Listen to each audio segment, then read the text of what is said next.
Well, good morning, or afternoon, or evening, Writing 111, Summer Online.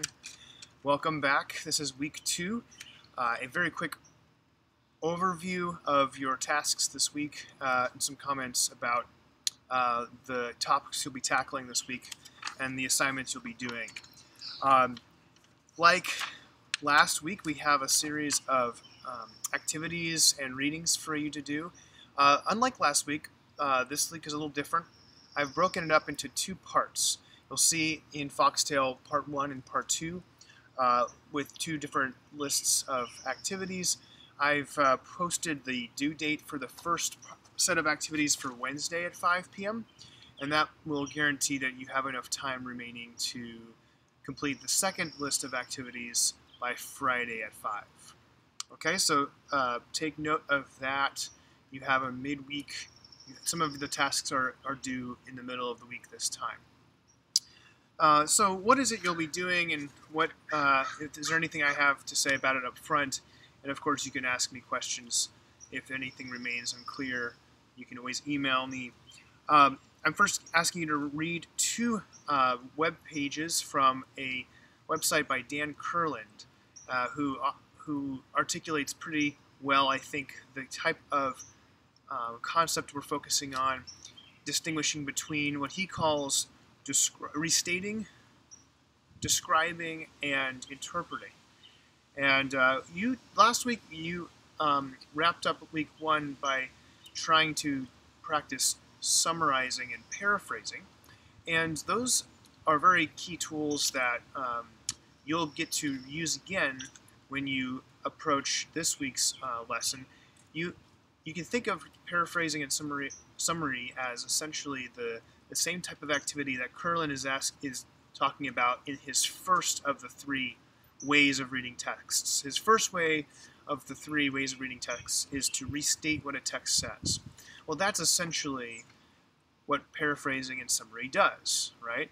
And you could literally restate it by just quoting it, but what he really means is restate it in your own words, which, as we know, is what summarizing and paraphrasing is. So you just get to redo that, or to practice that again. And then it's the second 2 ways of reading texts that are the new material, the new concepts that I want to focus on this week. Describing what a text does, and then interpreting what a text means. So read those 2 short web pages to see what he means by that. He lists some really good examples, and I'm going to ask you in the reading response activity to replicate the type of distinction he's making between those 3 ways of reading a text, essentially to do those 3 ways. Okay, and then at the end of part 1, I ask you to do a short writing assignment called the 3 Ways assignment. And in this assignment, you are going to write a very short 3-paragraph essay responding to a short reading in which you do just those very 3 things. You're going to summarize the reading, you're going to describe what it's doing, and then you're going to interpret it. So I get to see how well you're translating those concepts on in your own writing. Okay, so that's what part 1 does. It's very simple, but in some ways very helpful, I think, very key to see the distinctions between these 3 ways of reading texts. In part 2, we turn our attention to classification systems. And so you'll see a reading, 2 readings on classification systems, and an activity that asks you to create a couple classifications of your own and to reflect on them and how they work. So that's what you're doing in the second part of the week. And my purpose for that is because we are going to be moving into, in the middle part of the course, starting in week 3, we're going to be moving into thinking about how language works as a way of clarifying and rationally explaining ideas, and understanding how words work as they denote concepts and how they organize the world. A very intuitive way, I think, to start to think about that is to look at how classification systems work and why classification works for the human mind and how we think as human beings. And what it does, how we're using language when we use language as a way of classifying the world. So that's a good building block for us as we move forward into the middle third of the course, starting next week. At the very end, you also have a reading journal, a second reading journal this week.